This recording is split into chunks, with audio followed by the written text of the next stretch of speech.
Hello, welcome back to my accountancy class, the Masters for. Today in this class we are going to learn the chapter Dissolution of Partnership from class 12. In my previous video, we were taught the concept of this question chapter. Now, on the basis of the concept, you are going to solve the question. Here, few transactions have been written by me. 1, 2, 3, 4, 5, 6, 6 transactions. And these transactions have been taken from T.S. Grewal, old book question number 6 and new book edition 2020 question number 7. Now question number 6 or 7, whatever you have in the book, transactions are in this. In this question you have been asked to pass the journal entries for these transactions. I give a little bit reminder to pass the journal entries. After transferring all the assets and liabilities into the realization account, only 4 accounts remain open. First, realization account.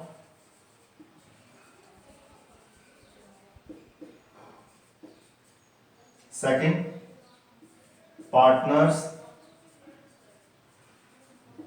capital accounts. Third, cash or bank account. Fourth, if any, partners loan account. Partners loan account. It is a loan by the partner to the firm. Of any transaction, we give the journal entries on the basis of these 4 accounts, and on the basis of the journal entry, the accounting treatment. Now, read first adjustment. Transaction, loan of rupees 10,000 advanced by a partner to the firm. Refunded means firm is paying the loan to the partner, so the bank balance of the firm will decrease in asset is credited, and this is the liability of the firm, it will also decrease. Partners loan account debit, and this loan account is not transferred to the realization account, because in realization account only the external realizable liabilities are transferred. Partners loan is paid, refunded by the firm privately, personally, you can not privately, on second number you can say. The sequence of the paying things is first the external liabilities, second partners loan account, third partners capital account, and fourth advances और reserves. यदि firm का dissolution हो गया है तो सबसे पहले external liabilities का पेमेंट होगा, सेकंड नंबर पर पार्टनर्स के लोन का पेमेंट, थर्ड नंबर पर पार्टनर्स के कैपिटल का पेमेंट, और फोर्थ नंबर पर रिजर्व सरप्लस. इस तरीके से आप थर्ड और फोर्थ को एक साथ कर सकते हैं, पार्टनर्स कैपिटल अकाउंट और रिजर्व सरप्लस अकाउंट. अब इस क्वेश्चन में फर्स्ट एडजस्टमेंट में लोन का पेमेंट करा है फर्म ने, तो इस तरीके से, क्योंकि लोन रिलायशन में तो ट्रांसफर हुआ नहीं, लोन अकाउंट खुला हुआ है, तो हम आप क्लोज करेंगे.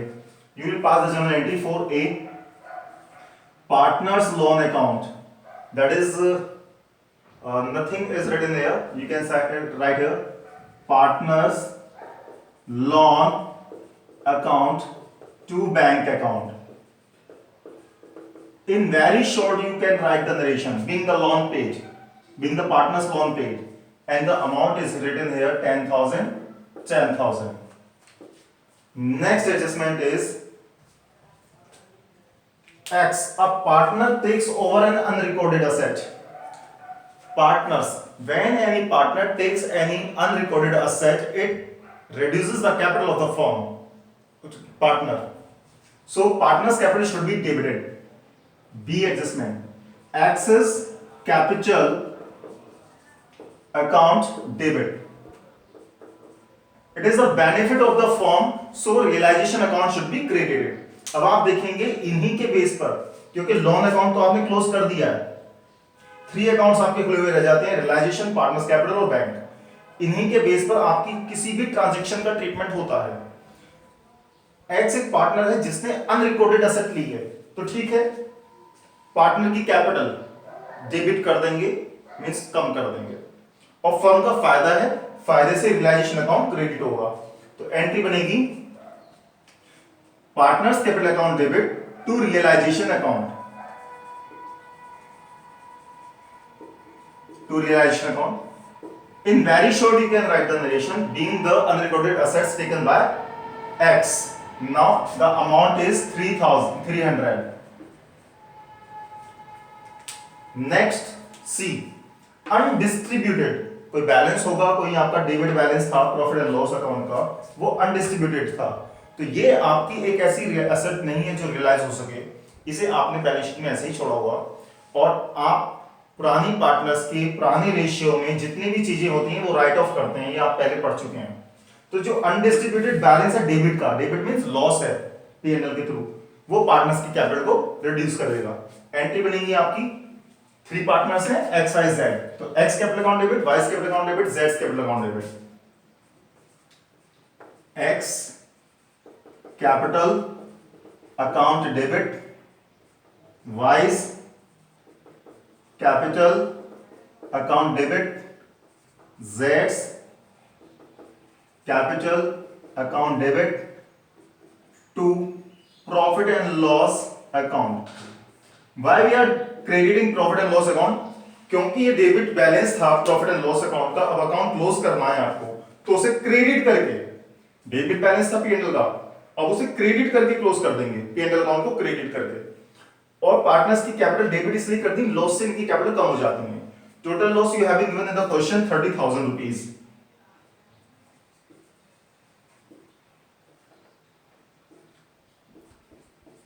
You have not been given the ratio in the question and we can assume equal ratio, क्योंकि आप ये लास्ट चैप्टर में पढ़ चुके हैं। तो 10,000 10,000 10,000 इनकी कैपिटल रिड्यूस कर दी गई लॉस से।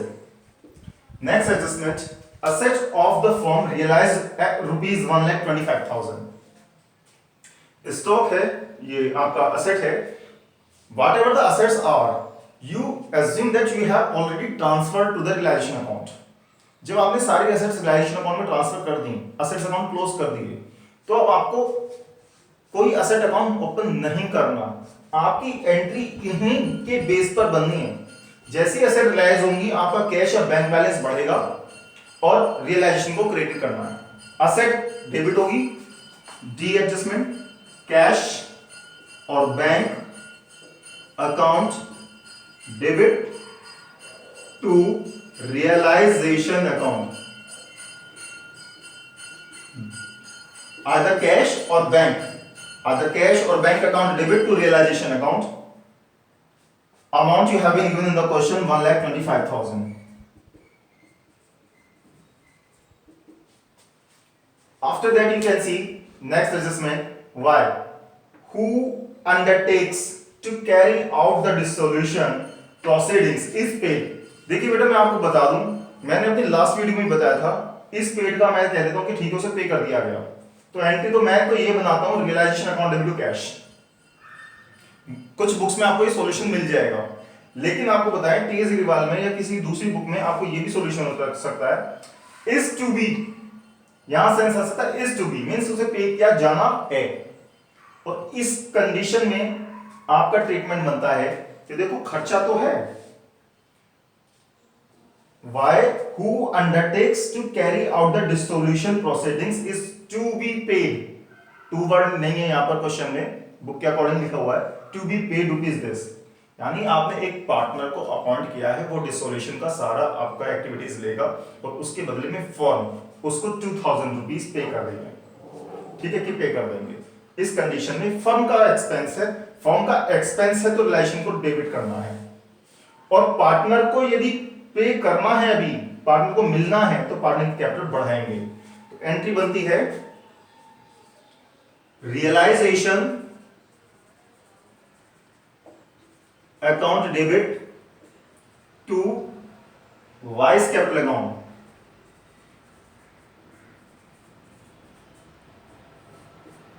अमाउंट 2,000। मैं आपको फिर से रिपीट करके बताता हूं बेटा, कंफ्यूज नहीं होना। देखो इस इज टू बी पेड के अकॉर्डिंग ट्रीटमेंट ये बनता है, इज टू बी कि पे करना है। और यहां पर जितनी भी बुक्स हैं अक्सर आपकी इज टू बी पेड के अकॉर्डिंग ही सॉल्यूशन होता है, लेकिन लैंग्वेज ये वाली लिखी है इज पेड, जबकि इज पेड का सेंस क्या निकलता है कि पे करना कर देते हैं, या वाज पेड पे कर दिया। टू बी का सेंस यहां निकल कर आएगा और आप टू बी के अकॉर्डिंग सॉल्यूशन कर रहे हैं।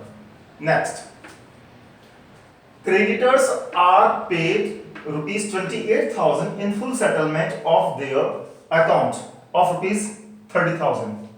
देखिए आप इस चीज पर मत जाना कि कितने का पेमेंट था कितना नहीं है, आप तो ये देखें कि तीन चीजें हैं आपकी, इन तीनों अकाउंट पर किस पर कितना फर्क पड़ रहा है, इसके अलावा कुछ नहीं देखना।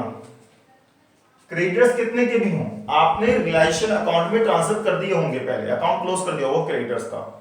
अभी क्या कहता है क्वेश्चन कि फर्म 28,000 पे कर रही है, क्रेडिटर्स आर पेड 28,000, ठीक है, तो कैश कम हो जाएगा या बैंक कम कर दे। कैश या बैंक कम होता है तो क्रेडिट होता है, और आपको बताया था कि रियलाइजेशन के डेबिट साइड में लायबिलिटीज को रियलाइज किया जाता है, तो रियलाइजेशन के डेबिट साइड, तो रियलाइजेशन अकाउंट डेबिट, तो एंट्री आपकी बनती है रियलाइजेशन अकाउंट डेबिट, क्योंकि पेमेंट हो रहा है, फर्म पे कर रही है, तो फर्म का बैंक बैलेंस और कैश कम हो जाएगी, या तो कैश या बैंक अकाउंट के नाम से। Adjustment F, being narration short में लिख दें, ज्यादा नहीं, बीइंग क्रेडिटर्स पेड या पेड टू क्रेडिटर्स, बीइंग लगाने की जरूरत नहीं है, पेड टू क्रेडिटर्स, शॉर्ट में लिखना नरेशन, अमाउंट 28,000, ओनली 28,000। अब ये जो आपका नेट इफेक्ट बनता है ना, क्रेडिटर्स कितने के थे 30,000 के, पे कितने कर दिया 28,000 का, ये 2,000 का जो फायदा हुआ है फर्म को, ये ऑटोमेटिकली अपने आप एडजस्ट होकर आ जाता है रिलेशन के अंदर, ये हमने लास्ट वीडियो में पढ़ाया था। I hope that you have got all these journal entries on the basis of the concept. If this video is beneficial for you, purposeful for you, give a thumbs up to like the video. Thanks. Have a nice day.